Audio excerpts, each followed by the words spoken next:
Hi everyone, ఈరోజు recipe వచ్చేసి mutton పాయ curry.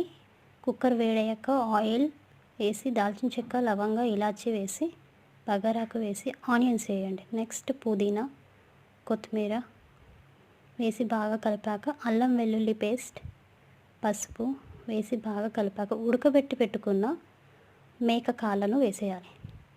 బాగా కలిపి పెట్టాక 1 స్పూన్ కారం, 1 స్పూన్ ఉప్పు, 1 స్పూన్ ధనియాల పొడి వేసి బాగా కలిపి పెట్టుకున్నాక వేయించి పెట్టుకున్న ఆనియన్స్, టమాటో ఈ రెండింటిని పేస్ట్ చేసేద్దాం. పేస్ట్ చేసేసి తీస్తే ఇలా వస్తుంది. ఈ పేస్ట్ని కర్రీలో వేసేద్దాం. కుక్కర్ మూత పెట్టేసేయండి. వేడి వేడి అన్నంలోకి మటన్ పాయ కర్రీ రెడీ.